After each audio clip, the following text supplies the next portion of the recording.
오늘 하나님의 말씀 함께 보겠습니다. 마가복음 11장 12절부터 25절까지입니다. 오늘 좀 길지요? 그렇지만 교독해서 읽겠습니다. 이튿날 그들이 베다니에서 나왔을 때에 예수께서 시장하신지라.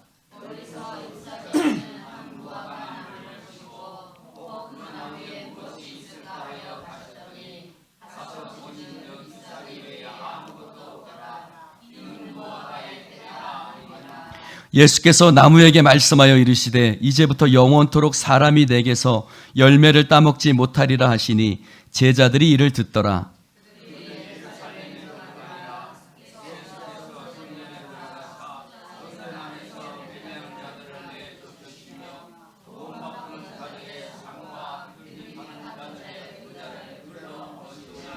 아무나 물건을 가지고 성전 안으로 지나다님을 허락하지 아니하시고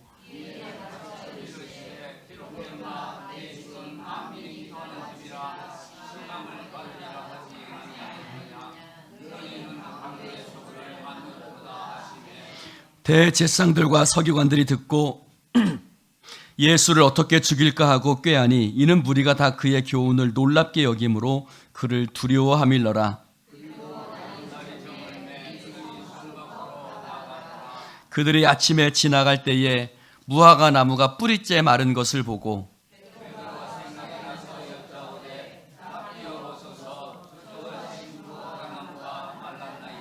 예수께서 그들에게 대답하여 이르시되 하나님을 믿으라.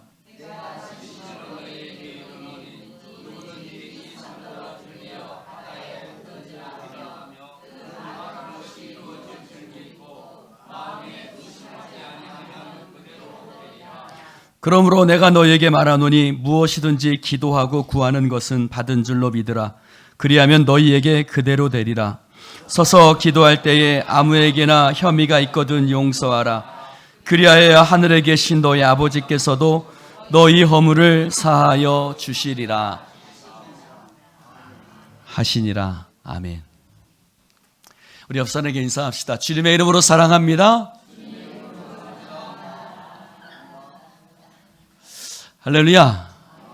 네.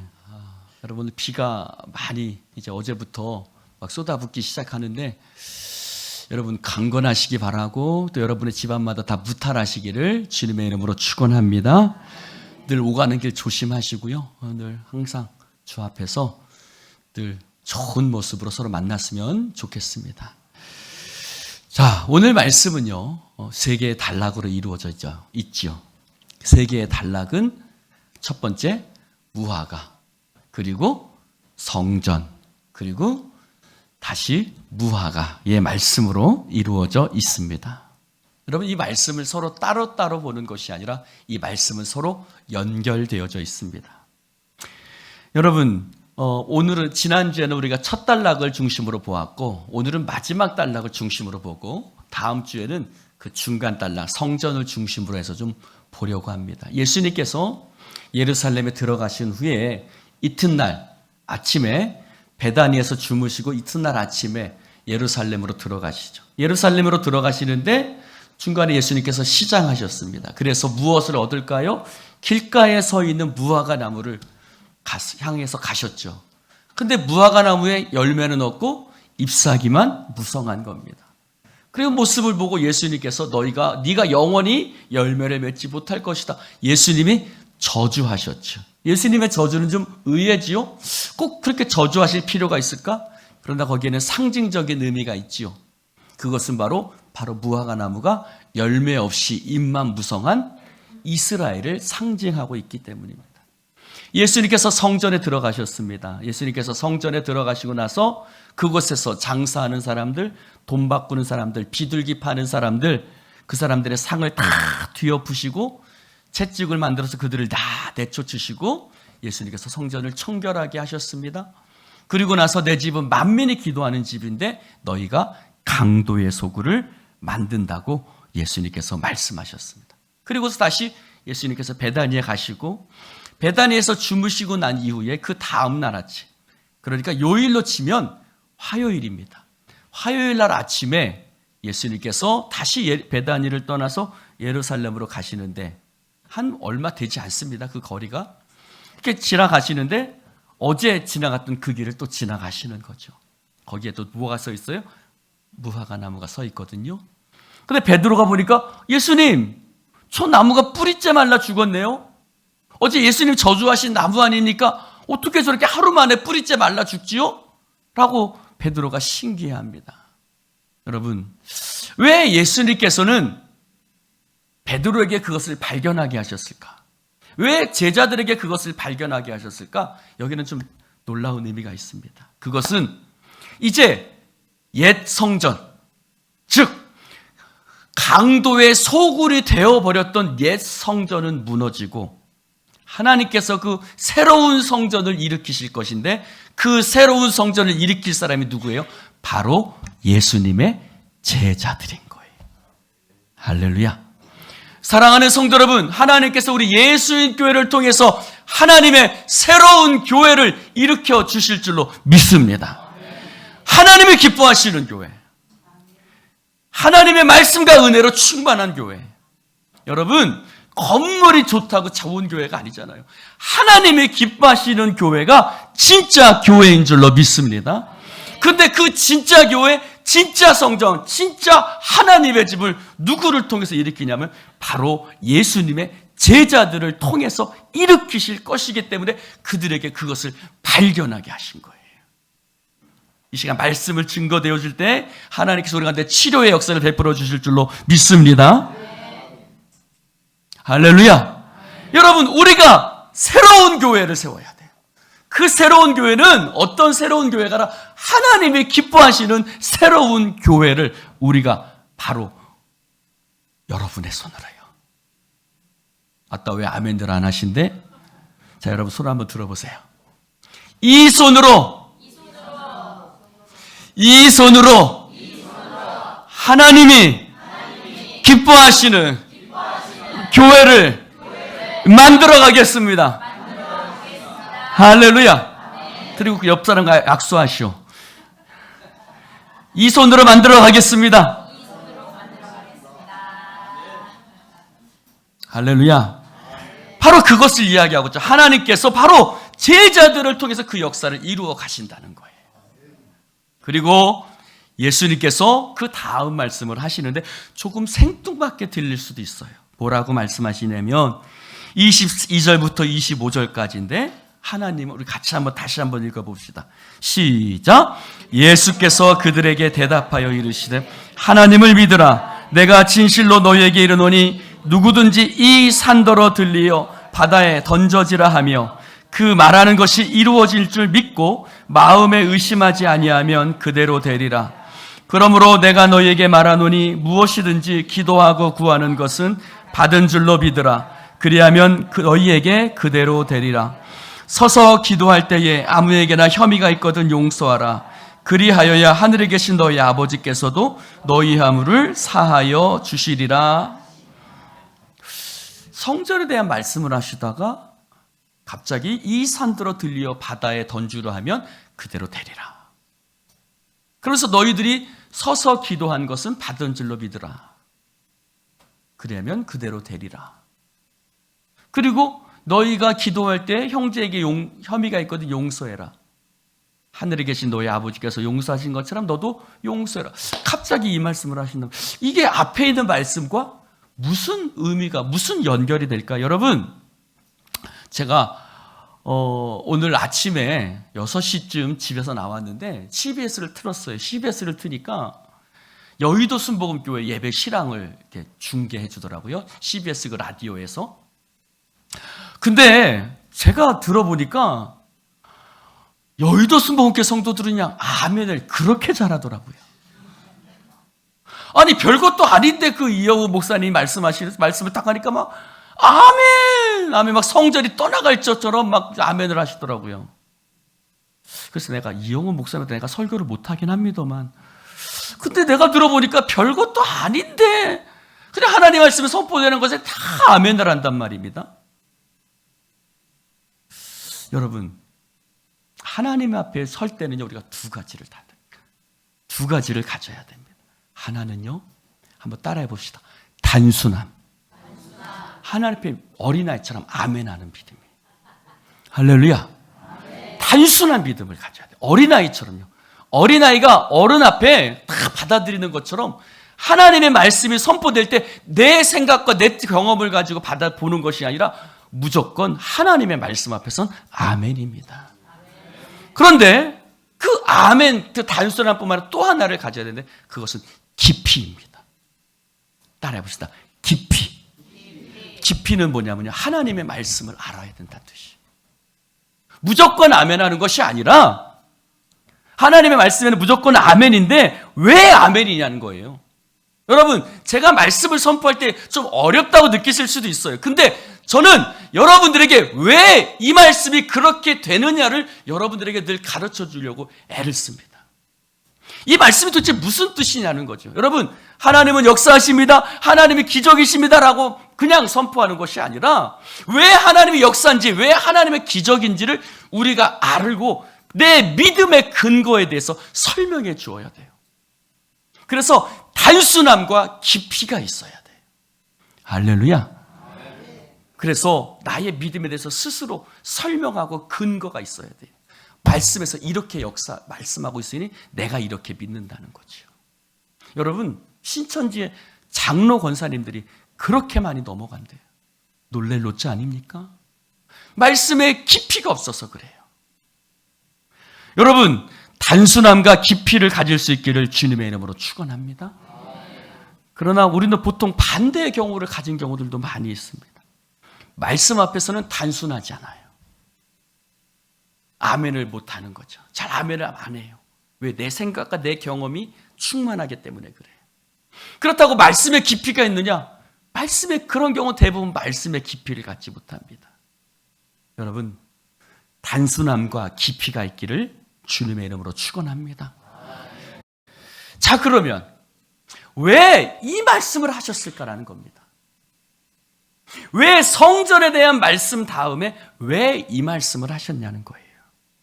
여러분, 오늘 말씀을 보면 세 가지를 말씀하고 있죠. 첫 번째는 믿음, 두 번째는 기도, 세 번째는 용서에 관한 말씀. 첫 번째 믿음이죠. 예수님의 첫 번째 말씀은 믿음입니다. 22절 보니까 예수께서 그들에게 이르시되 하나님을 믿으라. 따라해 봅시다. 하나님을 믿으라. 사랑하는 성도 여러분, 이 말씀은 너희는 하나님의 믿음을 가지라는 것입니다. 더 정확하게 표현하면 너희는 하나님을 믿음의 대상으로 붙잡으라는 뜻입니다. 사랑하는 성도 여러분, 하나님 앞에 하나님을 믿음의 대상으로 붙잡으시기를 주님의 이름으로 축원을 드립니다. 대부분 이 말씀을 어떻게 해석하죠? 야, 너희들도 믿음을 가지면 너희들도 이 산이 들려 바다로 던지우라면 너희들도 그런 기적을 행할 수 있어. 믿음이 있으면 너희들도 그런 기적을 행할 수 있어 라고 이 말씀을 해석하는 경우가 많습니다만 이 말씀을 앞에 있는 말씀하고 연결시켜 보면 왜 성전에 대한 말씀, 성전을 뒤엎으시고 나서 왜 예수님은 믿음에 관한 말씀을 하셨을까요? 여러분, 13장에 보면 예수님이 뭐라고 말씀하시죠? 이 성전이 무너질 거야. 돌 위에 돌 하나도 남지 않고 다 무너져 버릴 것이다. 실제로 AD 70년에 로마 장군 티투스에 의해서 예루살렘 성전은 무너졌죠. 성전이 무너질 때 이스라엘 백성이 느끼는 감정은 어떻을까요? 우리는 그 감정을 잘 알 거예요. 하나님의 교회, 하나님의 성전을 무너진다는 것은 너무나 큰 아픔이죠. 이스라엘 백성들도 마찬가지. 이스라엘 백성들이 한번 경험했죠. 바벨론의 포로로 끌려갔을 때 예루살렘 성전이, 그들이 그렇게 자랑하고 화려했던 솔로몬 성전이 무너지고 아무것도 남지 않았어요. 바벨론, 이스라엘 백성은 포로로 끌려가고 나서 들려진 소식이 뭐냐면 예루살렘 성전이 무너졌다는 소식이었어요. 여러분, 성전이 무너지고 끌려간 게 아니에요. 끌려가고 나서 성전이 무너졌다는 소식이에요. 지금처럼 9시 뉴스를 말씀드리겠습니다. 예루살렘 성전이 무너졌습니다. 이렇게 되지 않잖아요. 약 6개월 정도의 시간이 걸립니다. 그러니 성전이 무너진 후에 그들이 포로 생활하고 있는 것도 힘든데 성전이 무너졌다는 소식이 들린 거예요. 절망했겠죠. 아팠겠죠. 힘들었겠죠. 그런데 오늘 예수님께서 뭐라고 말씀하세요? 너희는 하나님을 믿음으로 붙들라고 말씀하고 있습니다. 사랑하는 성도 여러분, 무슨 말입니까? 성전이 무너진 상황 속에서 하나님의 선지자들이 무슨 말씀을 전했습니까? 이사야 43장 19절에 보니 예수님께서는, 이사야 선지자는 이렇게 얘기하고 있습니다. 같이 한번 읽어볼까요? 시작! 보라, 내가 새 일을 행하리니 이제 나타날 것이라. 너희가 그것을 알지 못하겠느냐? 반드시 내가 광야의 길을, 사막의 강을 내리니. 할렐루야! 예루살렘 성전이 무너졌을 때, 예루살렘 성전이 무너진 것을 바라보면서 선지자들이 뭐라고 선포했냐면, 절망하지 마라, 낙심하지 마라, 이제 곧 내가 새 일을 행할 것인데 광야의 길이, 사막의 강물을 내가 낼 것이니. 할렐루야. 사랑하는 성도 여러분, 그 다음에 예레미야는 뭐라고 선포합니까? 이렇게 선포하고 있습니다. 여호와께서 이와 같이 말씀하시니라. 바벨론에서 70년이 차면 내가 너희를 돌보고 나의 선한 말을 너희에게 성취하여 너희를 이것으로 돌아오게 하리라. 여호와의 말씀이니라. 너희를 향한 나의 생각을 내가 하나니 평안이요 재앙이 아니라 너희에게 미래와 희망을 주는 것이니라. 할렐루야. 그래, 너희들에게 80년 포로 생활할 거야. 성전이 무너질 거야. 그러나 실망하지 마. 그 모든 것들이 지나가면 내가 너희들을 돌보고 너희들을 이 땅으로 돌아오게 할 거야. 내가 너희를 향한 나의 생각은 절망이나 재앙이 아니야. 평안과 미래와 소망을 주는 거야. 할렐루야. 그때 에스겔이 보았던 환상이 뭐예요? 골짜기에 가득한 마른 뼈가 골짜기에 가득했었는데 성령의 바람이 불어오고 그 마른 뼈가 어떻게 됐어요? 어떻게 됐어요? 마른 뼈가 어떻게 됐어요? 골짜기에 가득한 마른 뼈가 힘줄이 돋고 피가 흐르기 시작하고 그 마른 뼈가 살아나지 않았습니까? 할렐루야. 하나님을 믿으라는 말씀이 무슨 말일까요? 그래, 예루살렘 성전이 로마의 침입에 의해서, 그 티투스 장군에 의해서 돌 위에 돌 하나도 남지 않을 거야. 그러나 절망하지 마. 그러나 실망하지 마. 새 일을 행하시는 하나님, 광야의 길을 만드시고 사막의 강을 내시는 하나님, 너희들에게 재앙을 주는 것이 아니라 소망과 미래와 희망을 주시는 하나님, 마른 뼈 같은 너희들을 살리시는 하나님을 믿으라고 예수님께서 말씀하시는 거예요. 할렐루야. 할렐루야. 사랑하는 성도 여러분, 하나님은 새로운 일을 행하시는 하나님이신 줄로 믿습니다. 마른 뼈 같은 우리를 살아나게 하시는 하나님이신 줄로 믿습니다. 새로운 일을 행하시는 하나님을 믿음의 대상으로 붙드십시오. 여러분, 믿음의 대상으로 붙든다는 말은 바로 그 일을 행하시는 분이 누구라고요? 하나님이라는 말이에요. 그 하나님을 믿으라는 거예요. 다른 것으로는 안 돼요. 내 힘과 내 능력으로 되지 않습니다. 하나님께서는 절망의 골짜기를 소망의 골짜기로 바꾸실 것입니다. 죽음을 부활로 바꾸실 것입니다. 하나님은 아무리 힘들고 어려워도 그 상황 속에서 우리 가운데 일하실 줄로 믿습니다. 야, 할렐루야. 하나님께서는 절망의 골짜기를 소망의 골짜기로 바꾸실 줄로 믿습니다. 3일 만에 부활하신 예수님을 기억하십시오. 인자가 넘겨져서 죽임을 당할 것이다. 그러나 죽은 지 3일 후에 예수님께서 다시 살아나실 것이다. 할렐루야.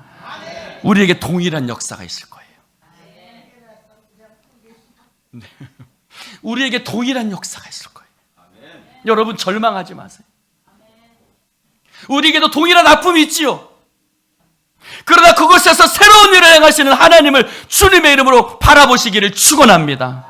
하나님께서 우리에게 새롭게 예배할 것을 허락해 주실 줄로 믿습니다. 이전보다 더 큰 영광을 하나님께서 보게 하실 줄로 믿습니다. 여러분, 바로 이것이 하나님을 믿으라는 말씀이에요. 하나님을 믿으라. 성전이 무너진다 해도 새 일을 행하시는 하나님, 놀랍게 역사하시는 하나님을 믿으라는 말씀이에요.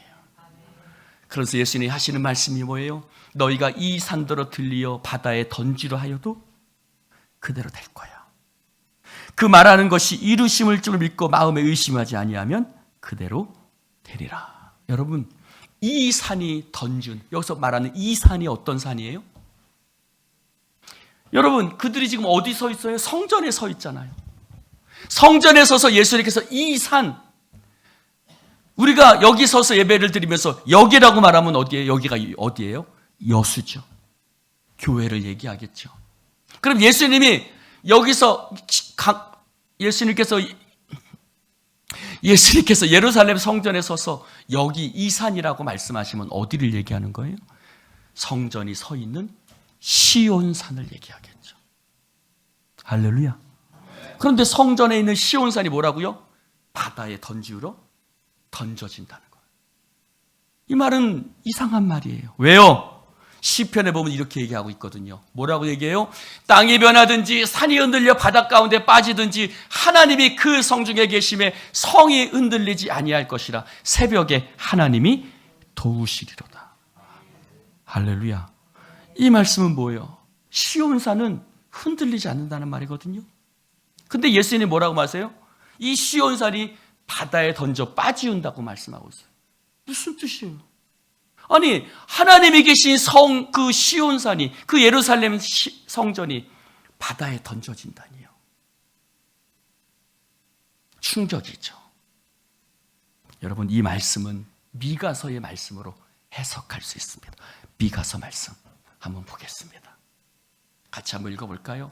시작. 이러므로 너희로 말미암아 시온은 갈아엎은 밭이 되고 예루살렘은 무더기가 되고 성전의 수풀의 높은 곳이 되리라. 자, 어떻게 된다고요? 시온은 갈아엎은 밭이 되고 예루살렘은 무더기가 되고 성전의 산은 수풀이 우거진다는 거예요. 황폐해진다는 거죠. 근데 끝날에 이르러서는, 시작, 끝날에 이르러서는 여호와의 전에 산들의 꼭대기에 굳게 서며 작은 산들 위에 뛰어나고 민족들이 그리로 몰려갈 것이라. 아멘. 무슨 말이에요? 옛것은 무너지고 새 것이 세워진다는 거예요. 여러분, 무너져야 새로 세울 수 있는 거예요. 무너지지 않으면 새로운 것이 세울 수 없어요. 우리의 신앙도요, 옛 신앙은 무너져야 돼요. 하나님 안에서 날마다 새로운 신앙으로 세워져야 될 줄로 믿습니다. 미가는 성전이 굳게 서기 전에 먼저 옛 성전은 무너질 것이다 라고 말씀하고, 지금 우리가 드리는 예배 드리는 성전도요, 옛날의 것들은 다 무너지고 새롭게 지어진 성전입니다. 사랑하는 성도 여러분, 성전이기 때문에 흔들리지 않는 것이 아니에요. 그 성전에 하나님이 계시기 때문에 흔들리지 않는 것이에요. 성전이기 때문에 무너지지 않는 것이 아니에요. 그 성전에 하나님의 은혜와 긍휼과 자비가 있을 때 그 성전이 흔들리지 않는 성전이 될 줄로 믿습니다. 그런데 예루살렘 성전은 무너졌어요. 왜요? 그것은 강도의 소굴처럼 변해버렸기 때문에 그 성전은 무너져야 되는 거예요. 할렐루야. 여러분, 강도의 소굴 같은 성전은 무너져야 돼요. 그런데 하나님께서 그 하나님의 임재가 떠난 강도의 소굴과 같은 성전을 무너뜨리시고, 하나님께서는요, 하나님께 순종하는 사람들을 통해서 새로운 성전을 세워 가실 줄로 믿습니다. 새로운 공동체를, 새로운 성전을, 새로운 하나님의 나라를, 새로운 하나님의 교회를 하나님께서 만들어 가신다는 거예요. 그래서 이 산이 들려 바다에 던지라 하면 그대로 될 것이요 라고 말씀하고 있는 것입니다. 사랑하는 성도 여러분, 예루살렘 성전은 무너졌지만 다시 하나님 앞에 믿음으로 서서 우리가 하나님 앞에 바라보며 하나님의 얼굴을 구할 때 하나님께서는 우리의 기도에 응답해 주실 줄로 믿습니다. 그래서 뭐라 그래요? 던져지라 하면 그 말하는 것이 이루어질 줄 믿고 마음에 의심하지 아니하면 그대로 될 것이다. 역대하 7장 14절에 말합니다. 내 이름으로 일컫는 내 백성이 그들의 악한 길에서 떠나 스스로 낮추고 기도하여 내 얼굴을 찾으며, 이 말씀이 뭘까요? 예루살렘 성전이 무너졌어요. 이스라엘 백성들은 바벨론에서 하나님을 기억해요. 그들이 무너진 성전에서 하나님을 예배해요. 그들이 무너진 곳에서 하나님을 기억해요. 그들이 무너진 곳에서 회개하며 하나님, 우리에게 다시 회복을 허락하여 주시옵소서. 성전은 무너졌지만 그들의 믿음은 세워졌던 거예요. 그들이 악한 길에서 떠나 스스로 낮추고 기도하여 내 얼굴을 찾으면 내가 하늘에서 듣고 그들의 죄를 사하고 그들의 땅을 고칠 것이다. 할렐루야. 성전은 무너졌지만 하나님은 살아계신 줄로 믿습니다. 보이는 성전은 무너졌지만 보이는 참된 성전 하나님의 영이 우리와 함께 하시는 줄로 믿습니다. 그러므로 그곳에서 우리가 하나님 앞에 기도할 때 하나님은 들으시고 역사하시고 응답하시는 것입니다. 사랑하는 성도 여러분, 성전에 관한 말씀은 자연스럽게 기도와 용서의 말씀으로 이어집니다. 성전은 어떤 곳이에요? 여러분, 새롭게 성전을 세우면 무엇으로 채우시겠어요? 옛날엔 광도의 소굴이었죠. 이제는 어떤 교회로 만들어야겠어요? 이제는 어떤 성전으로 만들어야겠어요? 기도하는 것, 용서가 있는 것, 말씀 있는 곳으로 교회를 새롭게 세워가야 될 줄로 믿습니다. 그래서 예수님은 성전은 기도하는 곳, 용서가 있는 곳이라고 말씀하고 있습니다. 24절을 한번 읽어볼까요? 시작. 그러므로 내가 너희에게 말하노니 무엇이든지 기도하고 구하는 것은 받은 줄로 믿으라. 그리하면 너희에게 그대로 되리라. 아멘. 옛날의 성전에는 기도와 용서가 없었죠. 하나님은 그 성전을 무너뜨리셨어요. 그리고 새로운 성전을 세우세요. 회개하고 돌아온 하나님의 백성들은 말씀과 기도와 용서가 있는 새로운 성전을 세워갑니다. 근데 그 말씀 중에 24절에 이렇게 얘기하고 있어요. 그대들이 기도하고 구한 것은, 정확하게 표현하면 받은 줄로 믿으라가 아니라 받았다는 것을 믿으십시오라는 말이에요. 한번 따라해 봅시다. 받았다는 것을 믿으십시오. 하나님 뭐라고 말씀하시죠? 받았다는 것을 믿으라는 거예요. 받았다는 것을 믿으라. 이 말이 무슨 뜻일까요? 사랑하는 성도 여러분, 기도의 응답은 미래적인 일이잖아요. 근데 예수님은 과거로 말씀하고 있어요. 이미 받았다는 것을 믿으라는 거예요. 여러분, 받았어요, 안 받았어요? 받았어요, 안 받았어요? 나 몰래 언제 받았어요? 누구한테 받았어요? 예? 왜 혼자만 먹어요? 같이 나눠 먹어야지. 여러분, 주님은 근데 받았다고 말씀하세요. 이 말은 뭘까요? 지금 하나님의 기적은 우리들의 삶 가운데 이미 일어나고 있는 줄로 믿습니다. 여러분, 받았다는 말씀은 바로 그건 거예요. 바로 너희들의 삶 가운데 하나님의 응답의 말씀이 이미 이루어지고 있다는 것이에요. 여러분, 받았다는 것을 믿는다는 말은 이런 말이에요. 여러분, 우리의 눈에 보이는 현실로 나타나기 전에 어디로 나타나는 거예요? 믿음으로 내 안에 나타나는 것입니다. 그런 찬송이 있죠? 기적이 일어나네. 기적이 일어나네. 내 안에 기적이 일어나네. 교회 안에. 아멘들 좀 하쇼. 여러분, 기적이 일어나네. 기적이 일어나네. 제가 이 찬송을 또 부르면 웃을 것 같아서 부르진 않겠습니다. 사랑하는 성도 여러분, 기도의 응답은 눈으로 경험하는 게 아니에요. 몸으로 경험하는 게 아니에요. 기도의 응답은 먼저 무엇으로 경험해요? 믿음으로 경험하는 거예요. 믿음으로 체험하는 거예요. 믿음으로 말하고 행동하는 겁니다. 그리고 나서 삶의 현실로 드러나는 거예요. 다시 한번 읽어보세요. 받은 줄로 믿으라. 그리하면 너희에게 그대로 된다는 거예요. 너희가 받은 것으로 믿으라. 그리하면 너희에게 현실로 나타난다는 거예요. 할렐루야. 사랑하는 성도 여러분, 기도의 응답은 이미 우리의 삶 가운데 하나님께서 역사하고 계신 줄로 믿습니다. 바로 그 말씀. 그리고 또 뭐라고 말씀하세요? 서서 기도할 때에 아무에게나 혐의가 있거든 용서하라.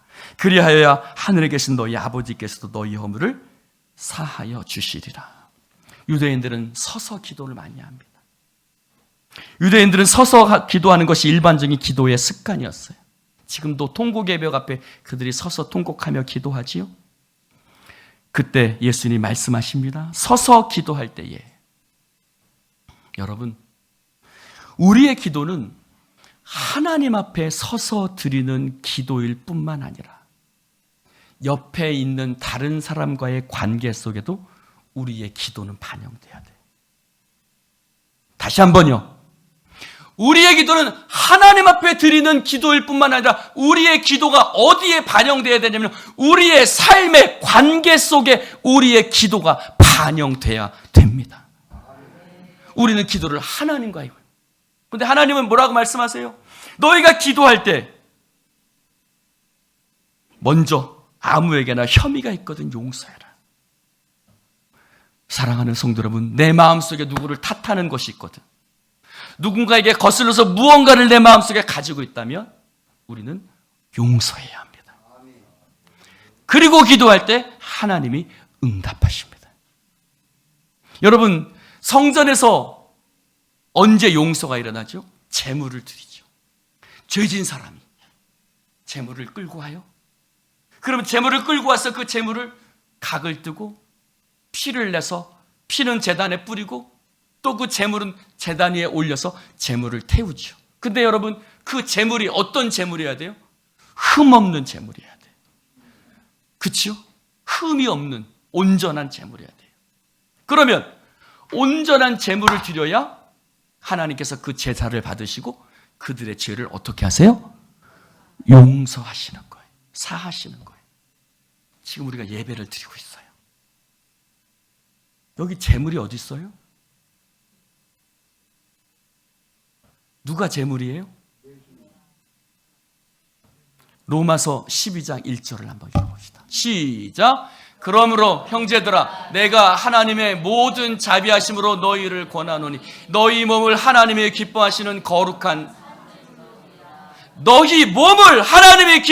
거룩한 산 제물로 드리라. 이는 너희가 드릴 영적 예배니라. 제물이 누구예요?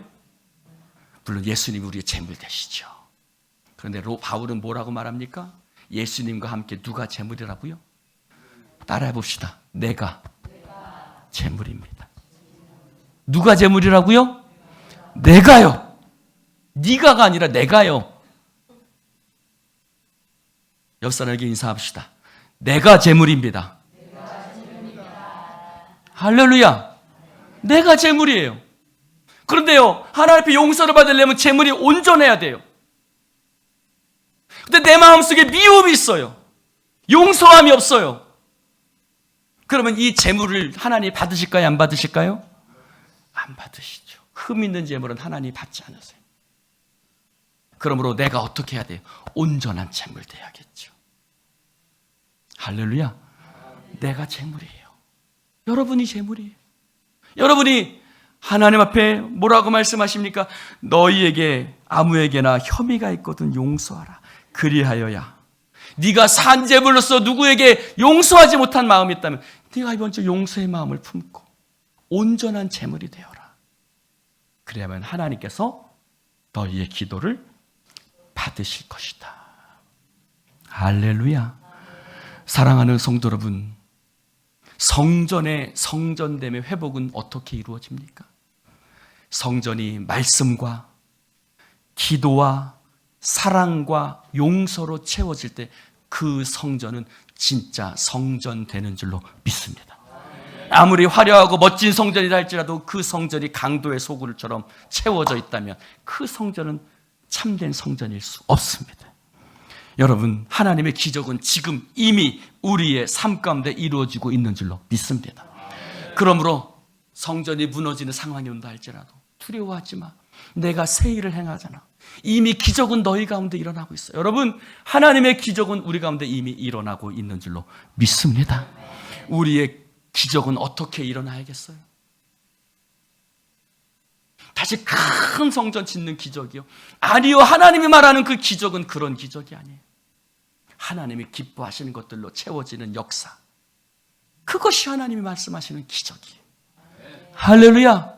지난주에 말씀드렸던 것처럼 열매를 맺지 못하던 그것이 8년째가 되어서, 여러분 7은 뭐예요? 완전 숫자잖아요. 완전 숫자잖아요. 하나님의 역사, 하나님의 일하심이 있고 난 이후에 그 열매를 맺지 못하던 그것이 열매를 맺는 무화과 나무가 되는, 할렐루야. 사랑하는 성도 여러분, 하나님은 그 새로운 성전에 말씀과 기도와 형제에 대한 사랑과 용서로 채워가시는 줄로 믿습니다. 하나님께서는 새로운 성전을 일으키시기 위해서 이전의 것을 무너뜨리세요. 그러므로 성전이 무너진다고 절망할 필요 없어요. 새 일을 행하시는 하나님이 우리와 함께 하시는 줄로 믿습니다. 저는 이 말씀을 보면서 하나님께서 우리에게도 동일한 역사를 이루고 계신 줄로 믿습니다. 하나님은 무너뜨리기도 하시죠. 그러나 하나님은 새롭게 세우시기도 하시는 하나님이신 줄로 믿습니다. 그것은 새로운 세움을 위한 무너뜨림. 그리고 이제 하나님께서 마른 뼈가 살아나듯 놀라운 역사를 우리 가운데 일으켜 주실 것입니다. 하나님이 기뻐하시는 것으로 채워가시는 성전, 만민이 모여 하나님을 예배하는 성전이, 그런 교회, 그런 공동체 하나님께서 되게 하실 줄로 믿습니다. 기도하십시다. 하나님 감사합니다. 오늘 주님 말씀 함께 나눌 수 있도록 축복해 주신 하나님, 어떤 상황 속에서 새 일을 행하시는 하나님을 믿음으로 바라보게 하여 주옵소서. 성령의 역사하심이 우리와 함께 하시는 줄로 믿습니다. 이 교회가, 이 공동체가 하나님의 기뻐하시는 공동체로 새롭게 세워지게 하여 주옵소서. 우리도 동일한 역사와 아픔이 있었습니다. 그러나 그 속에서 하나님은 동일하게 새 일을 행하시고 놀라운 역사를 이루어 주실 줄로 믿습니다. 기적은 이미 우리 가운데 일어나고 있습니다. 기적은 이미 우리 가운데 역사하고 있습니다. 마른 땅에 담비 내리시듯 우리 가운데 은혜의 담비 허락하여 주옵소서. 예수님의 이름으로 축복하며 기도드리옵나이다. 아멘.